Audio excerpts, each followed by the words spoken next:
Somebody just super chatted a correction. They said it's Disney's The Rescuers. It has a frame with a woman in the window, full frontal, Snopes. You know, I just think about where we've gotten. That's the only thing you get corrected on that you accept, and you'll yell out, we got to issue a correction because we care about being factual on this show. So it was, in fact, the Rescuers that had the single frame of pornography. Anyways, can you go back to talking about how the globalists are actually the ones ruining everything and Joe Biden's responsible for inflation?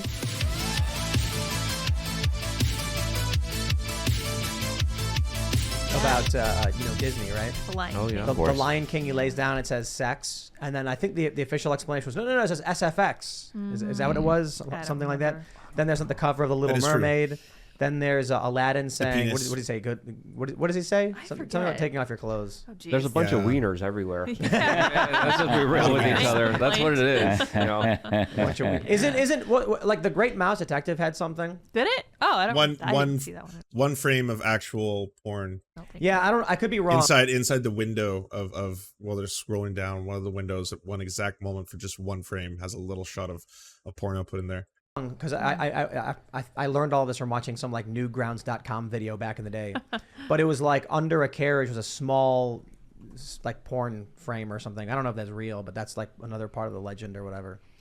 They've been working this stuff. We saw it in 2012 before the kind of whole transgender kind of movement started taking off in America. We saw it being pushed at this school pretty heavily.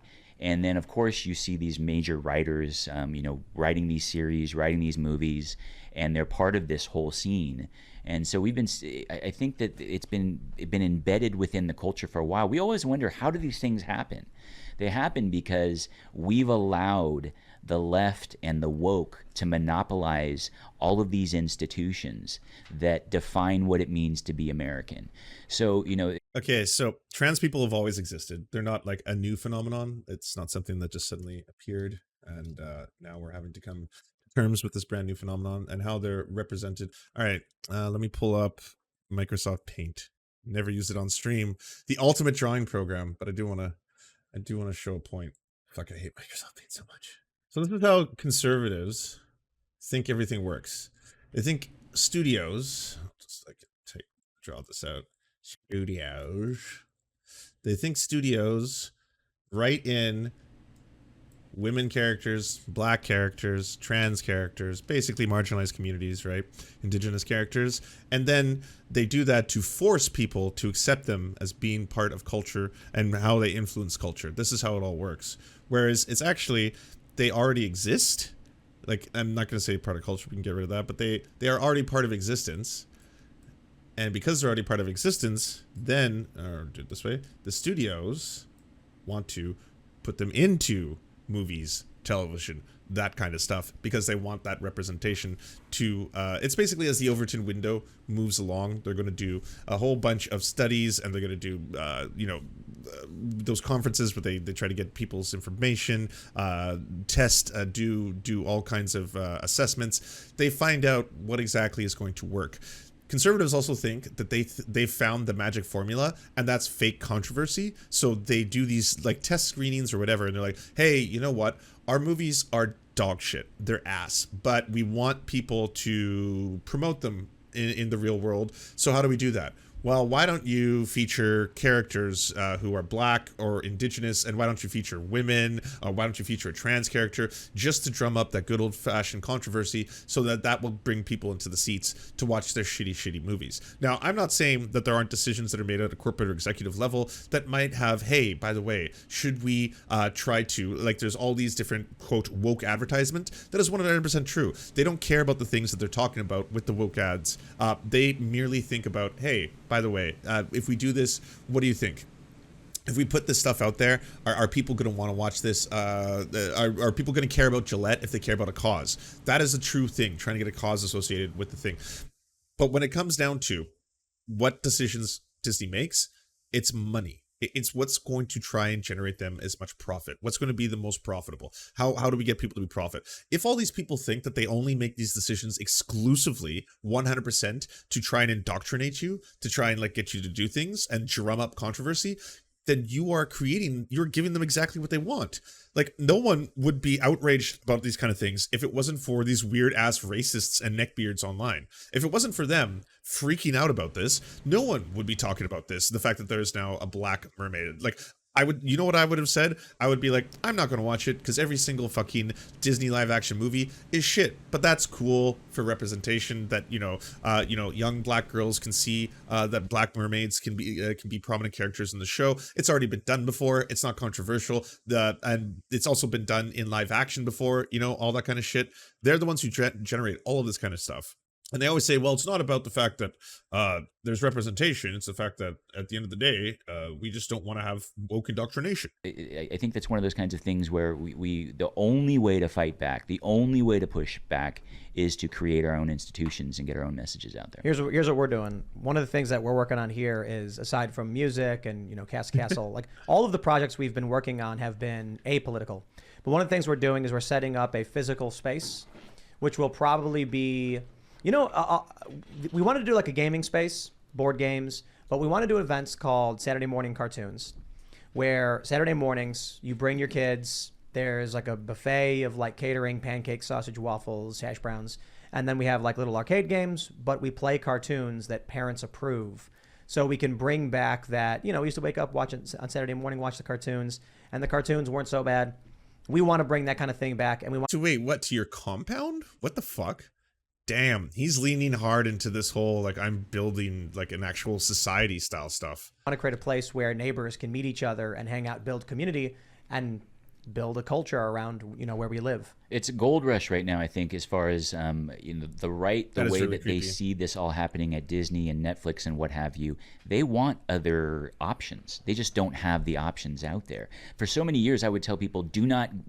No, these major studios that have formed monopolies under capitalism, it seems like we have no other options because, again, these studios are reflecting broadly what society is kind of becoming, but we're not there. We don't really, like, we still hate trans people, and we can't get over that. So I just have no options. There's nothing, I can't watch my fucking Marvel movies because, one of the characters will have a trans flag on their pin. There's not really anything in depth about, like, trans rights and stuff like that, but there is that little flag. And I mean, maybe we could get some racists to digitally alter it and take it off, like they do with the the Spider-Man game, that one, how they got rid of the trans flag and replaced it, that kind of stuff. Maybe we could get that. Maybe we can get the racists to actually turn Ariel white. Yeah, we have the technology now, so I'm sure racists could just basically process the entire film, turn Ariel white, Aryan, pure, as she should be, and then we can enjoy the movie. Then it's a good movie, right? Give money to these people's movies and their television shows. Don't subscribe. But then the pandemic hits, and now people are stuck at home. They have nothing to do. They have no other options. They need options. We got to do Jack's Pizza Shack. Jack's Pizza Shack. Oh yeah, we do. Pasobik. Yeah, Jack Pasobik. He talks about Pizza Hut nationalism. Yeah, and we drove past an old Pizza Hut and it was all falling apart. It was kind of sad. We didn't end up going. But maybe that's what we should do. We should set up, Jack's family-friendly pizza emporium or whatever, and then we can do community events, because that's another big aspect to community. So obviously we're doing the internet-based stuff. We want to build culture, but you can also build culture at the local level too. Yeah. Jack's been smart. Jack's been great about that. Back to your point, the subliminal subconscious propaganda does work, and that's why they put these little messages in there. There's a reason advertisers spend hundreds of billions of dollars trying to get their messaging out there.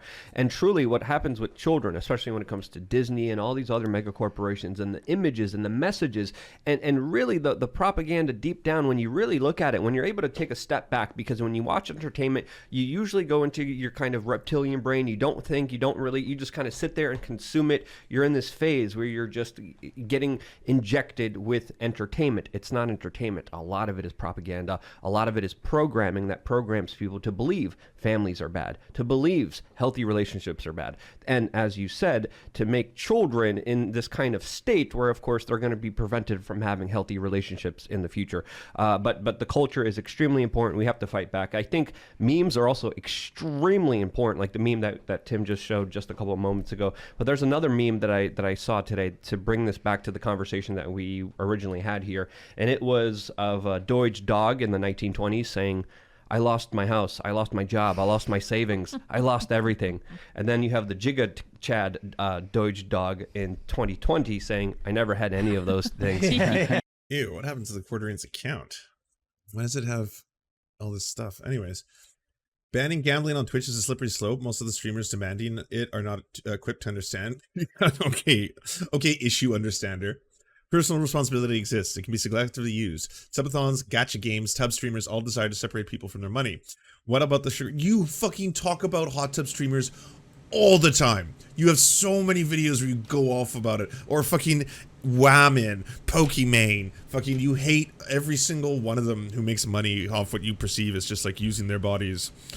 What about the sugary drinks they show? Those are unhealthy. What about the unrealistic beauty standards? What about the parasocial relationship young men get thrust upon them by poop streamers? These are all damaging. Yeah, and you have fucking called them out and been big mad about them. You get so fucking upset when fucking boobas are involved. And when you're seeing messages like that and memes like that, it resonates with people because, like, yeah, I never had savings. Oh yes, I don't have a house. Yes, I don't have a real job. I have this gig economy created by Klaus Schwab and the World Economic Forum that literally is just screwing me over and not giving me any kind of benefits or anything that. Like, it's one of those things just like, oh, you're kind of like a quarter there, I guess. It's like you kind of see, I guess, the gig economy and the tech stuff is bad because tech, you associate with liberals, so that's the bad kind of capitalism. That's the crony capitalism. Yeah, that side sucks. But if it could only be good, if we could only have factories back in the day, make our good old-fashioned widgets, you know, have a good honest day's labor for ourselves. Could actually sustain me as a human being. So memes, I think, are super important. 100%. Luke came to me before the show, and he was talking about he was unhappy, and I said, "Have you considered owning nothing?" Oh, yeah. Things are looking up. On a simplistic hippie Ian level, that can work. Actually, yeah. With minimalism, I live in an RV, so I went into the whole minimalistic aspect. It's still impossible to pack that whole thing. But in a bigger element, yes. But what they mean from it is essentially human slavery, which they're slowly conditioning us to be okay with by getting rid of our financial ability to prosper or have any kind of legitimate, healthy lifestyle. So when you're seeing people getting screwed over, I mean, these inflation numbers, these are just the official numbers. They don't represent what actually is happening out there in the real world. Since last year, groceries went up 13.5%. Rent went up 6.7%. Airline fares, 13%.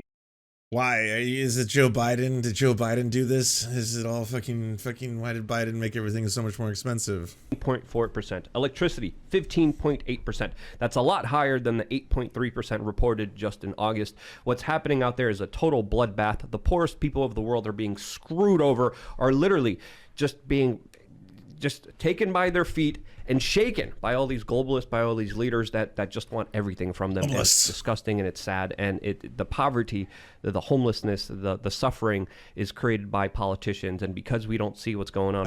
It's the politicians that do it, of course. Yes. Man, like, this is why, libertarian brains are not equipped to deal with any of these problems. They just see it as a team sports thing. When Trump's in power, good politicians are ruling, so that's why everything is great. But when Biden's in power, that's when bad politicians are ruling, and that's why inflation happens. But when Trump's in power, the inflation goes away because it's the government that makes the inflation go up. Because we're divided, because we're conquered, we're allowing this to happen more and more. Somebody just super chatted a correction. They said it's Disney's The Rescuers. It has a frame with a woman in the window, full frontal, Snopes. Blah, blah, blah. I just think about where we've gotten. That's the only thing you get corrected on that you accept, and you'll yell out, we got to issue a correction because we care about being factual on this show. So it was, in fact, the Rescuers that had the single frame of pornography. Anyways, can you go back to talking about how the globalists are actually the ones ruining everything and Joe Biden's responsible for inflation? With everything Luke said, I'm hearing, all this economic stuff, and then I'm thinking about what you said and imagining just like all ages drag shows, and I'm just like, Rome is burning, man. 100%. So I kind of feel like, what you can do is scream as you fall to the earth, or you can enjoy, you're skydiving. Learn to fly. And then, and that's why we have a band. Do a couple somersaults. Or you can evolve and aim turn for a those tree. squirrel thing creatures that can end up gliding themselves out of the way. You can scream and panic, or you can aim for those trees. Aim for the bushes. Yeah. Aim for the bushes. Yeah, use your body as a glider mechanism. Yeah, I've heard like people have survived. Yeah, the world is burning because of woke Disney, because woke fucking media, because all the indoctrination of your children, CRT. That's why everything's fucked. survived their By the way, I mean, it's just classic distraction tactics, right? False consciousness being spread on a mass scale. Hey, it's the globalists who are the ones after you. It's inflation is responsible by Joe Biden.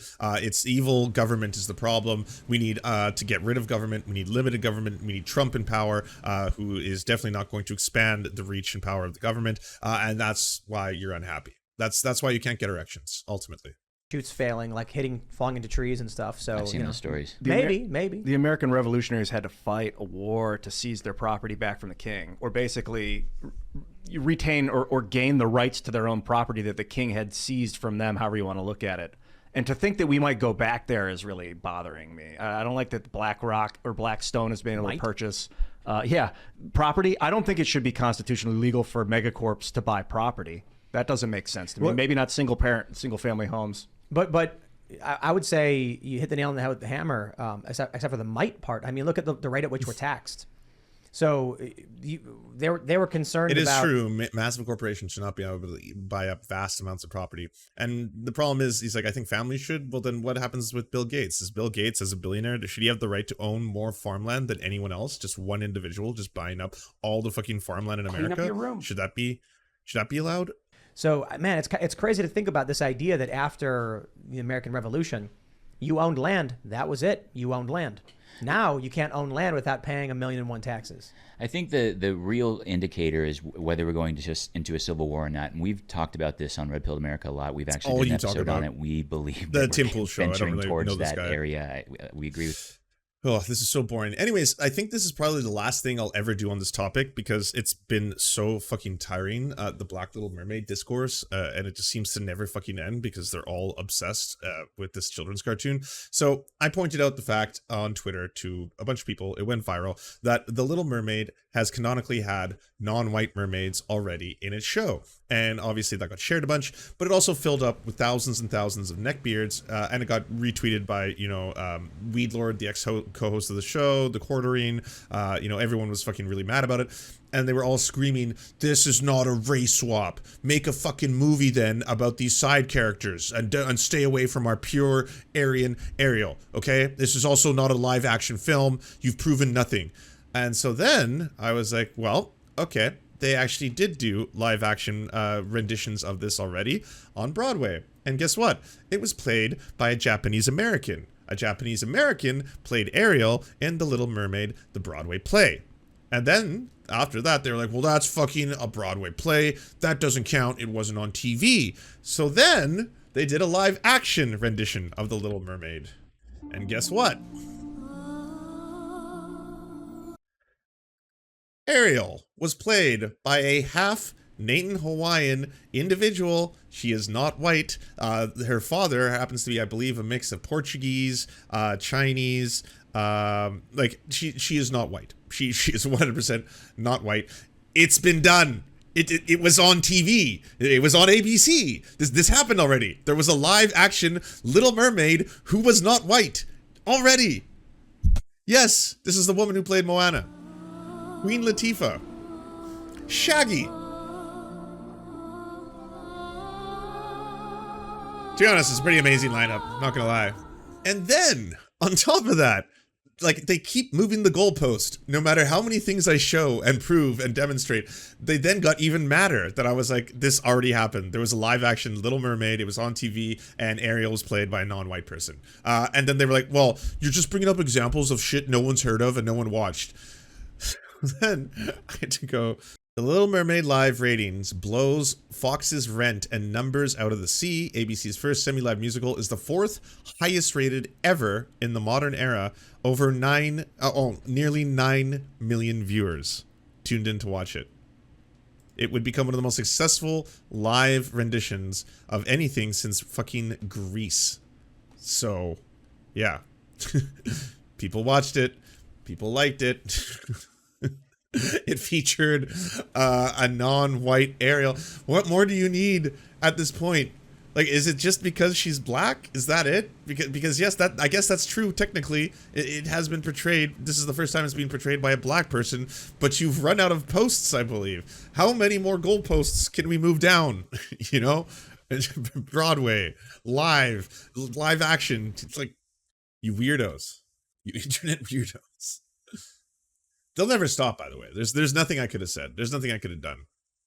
Do you enjoy the Serfs but prefer not to have to use your eyeballs? Many are saying this. Well, we've got the solution for you.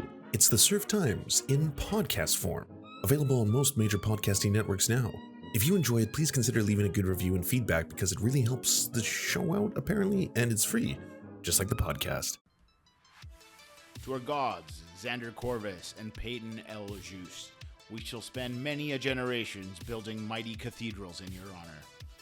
To our monarch, Tom Spiker, we are but your oafish jesters, here to offer you a laugh at any opportunity. To our brave knights of the Round Table, Rachel K., Izzy Solidarity, Victoria Bell, Sebastian Demel, Mark Harmon, Benji Arnie, Scary Earth Human, Tony, DM Rivera, Resident Scarecrow, Sir Nickus, Cheryl Alvarez, Ruby Kelly, Brandon, Words Greenwood, Everything Important, Hegbert Celine, Matthew Scarborough, Stellar Vision, Ariane McCarthy, Doug Cady, Daniel Sutton, Jenna Tao, Dark Puppy, Quiet One 85, Anna Loves Riley, Omni, Riley and Anna, Poodlehawk, Multimondi, Trevbot EXE, Brian Ephraim, Anthropophojak, Catherine, Ramon Acosta, Incosin, Ralph Parler, Violent Orchard, Political Puppy, La Media Panza, Todd Buckingham, and Todd La Jeunesse. We salute our valiant heroes off to fight injustice everywhere.